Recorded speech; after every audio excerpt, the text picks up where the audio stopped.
International students in U.S. universities are turn on online-only courses this fall will have to leave the country or risk deportation. That's according to a U.S. immigration announcement last week. The new rule has sparked concerns among students and backlash from many American colleges. Harvard and MIT have sued the U.S. government over the new rule. What's the rationale behind the rule, and how would it affect international students, including Chinese students in the U.S., and what will be the impact on the United States? Joining us from the U.S. is Stephen Goldstein, associate at the Fairbank Center for China Studies at Harvard University, and from Beijing, Teng, a former visiting Fulbright scholar based at Boston College and New York University. Professors, thank you very much for joining us. Now, just a quick explanation of the situation. The U.S. Immigration and Customs Enforcement, or ICE, made the announcement last Monday. It says that the U.S. Department of State will not issue visas to students enrolled in schools and/or programs that are fully online for the fall semester, nor will U.S. Customs and Border Protection permit these students to enter the United States. Active students currently in the United States enrolled in such programs must depart the country or take other measures, such as transferring to a school with in-person instruction to remain in lawful status. If not, they may face immigration consequences, including but not limited to the initiation of removal proceedings. And students attending schools adopting a hybrid model, that is a mixture of online or in-person classes, will be allowed to take more than one class or 3 credit hours online, meaning they will be allowed to stay. Now, U.S. Homeland Security Deputy Secretary Ken Cuccinelli said last week that if they don't reopen this semester, there isn't a reason for a person holding a student visa to be present in the country. They should go home. And President Trump was very clear as well. He tweeted Monday in all caps that schools must open in the fall. So, Professor Goldstein, let me go to you. Help us understand the situation in Harvard, for instance, given the number. Do you see this new rule as part of President Trump's immigration agenda, or as some suggest, it's Trump's way of pressuring schools to reopen despite COVID-19? It's certainly part of Trump's agenda, but Trump has a multifaceted agenda.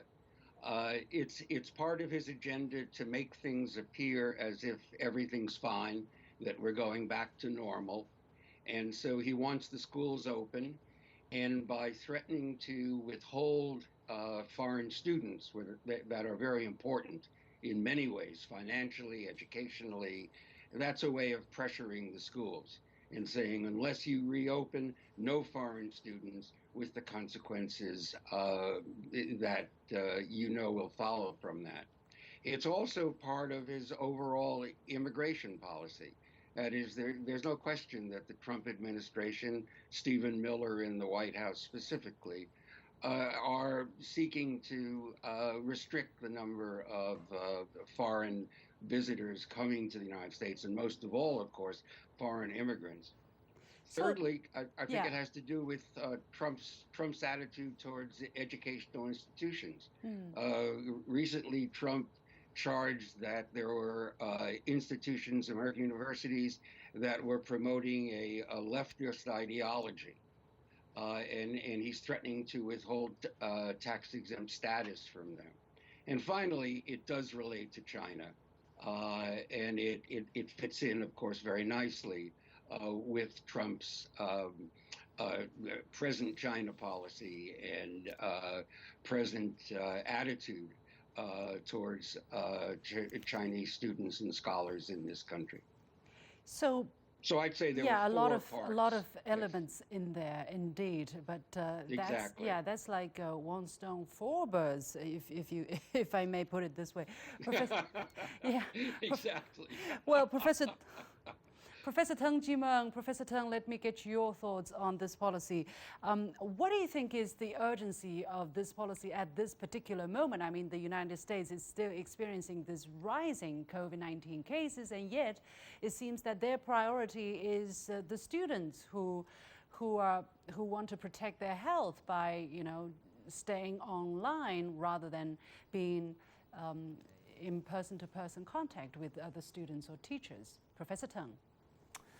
Well, before I answer this question, Lucian, I think the federal policy change, it's seen as a very, very bad case. It's a very, very bad law. And if I can recall, actually, Edmund Burke, this very famous Irish statesman and philosopher, said 200 years ago, I mean, bad laws are supposed to be the worst sort of tyranny. And so in this current stage, I think that the current policy change can be seen as an attack on U.S. higher education as well as Chinese education, especially Chinese students pursuing a personal and professional career and academic progress in the United States.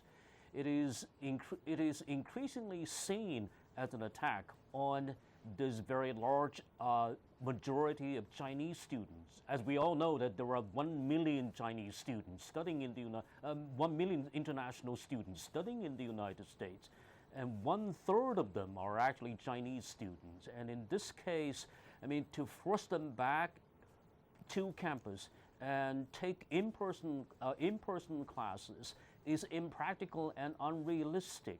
First thing first, it defeats the whole purpose of this very social distancing in light of this ongoing COVID-19. I mean, it is destructive to put students back into this very huge class, and nobody knows who is going to spread, who is supposed to be the kind of infected person. And so it actually held these students as hostage in order to realize his personal political agenda. And so in this sense, I think it is extremely kind of unrealistic. And in fact, it is almost like kind of a really anti-social in doing this. But what do you think is the urgency on the mind of the Trump administration to roll out this policy when it really has a lot of things to deal with, especially the COVID rises?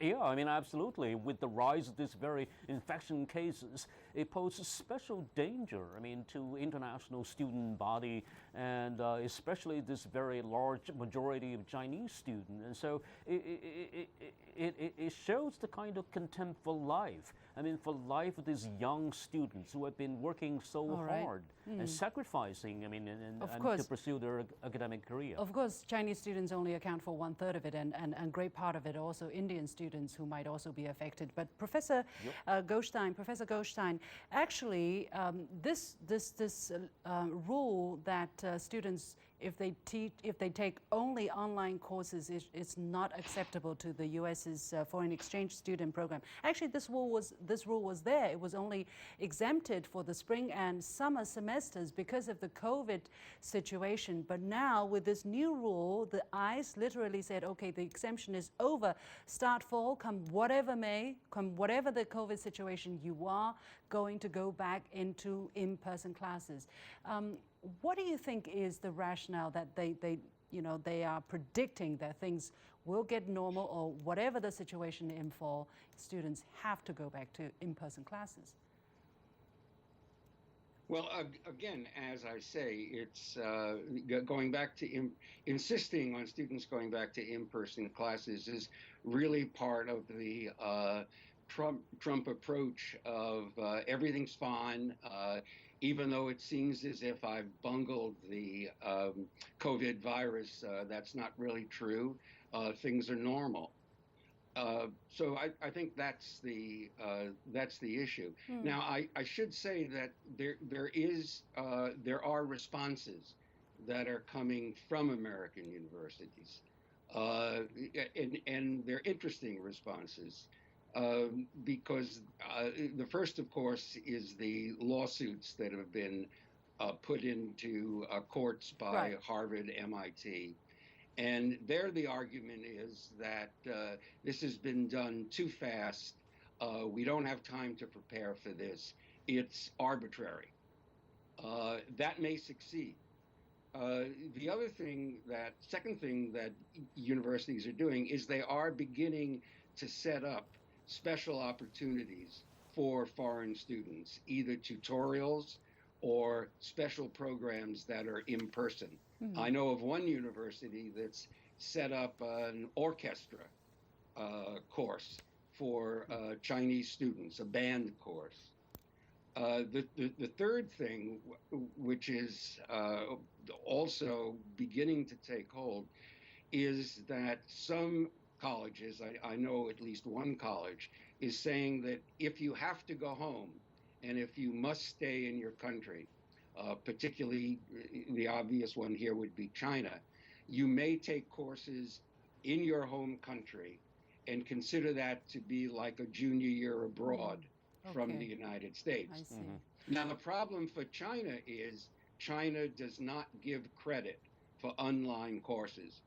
So Chinese students who have to return to China are not going to be encouraged on the Chinese side from taking courses at American universities because they won't get credit. And the two governments are not going to coordinate, or they don't really have enough time even to coordinate on these issues. And let's not forget, the plane tickets are extremely expensive as well. And for the students to make their way home, it's going to be a very, very difficult time. So, yeah, Professor Teng, I just have about 20 seconds or 30 seconds maximum for you. How do you look at this saga all of a sudden, you know, about international students, about online, offline courses, in the overall picture of the kind of U.S. foreign policy or U.S.'s China policy at this moment?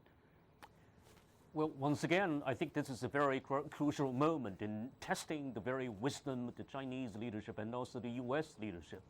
I mean, by putting in place this very new law, I mean, this very new policy, it doesn't help solve the problem. It doesn't, in a sense, it only helps to deteriorate the relationship between China and the United States. Young students are our future, and they contribute to the future of our two bilateral relations. Yeah, Professor Goldstein, 10 seconds, your thoughts? My thoughts are that I hope that the education continues in this country in whatever form it is, and I hope international students will continue to be welcome. They're very important in many ways. All right. Many thanks to my guest, Stephen Goldstein, Associate at the Fairbank Center for China Studies at Harvard University and from Beijing, Professor Teng Jimeng, a former visiting Fulbright scholar based at Boston College and New York University. And with that, we come to the end of this edition of The Point with me, Liu Xin. As always, you can follow me on Facebook and Twitter using the handle The Point with LX. Thanks for watching. You've got The Point.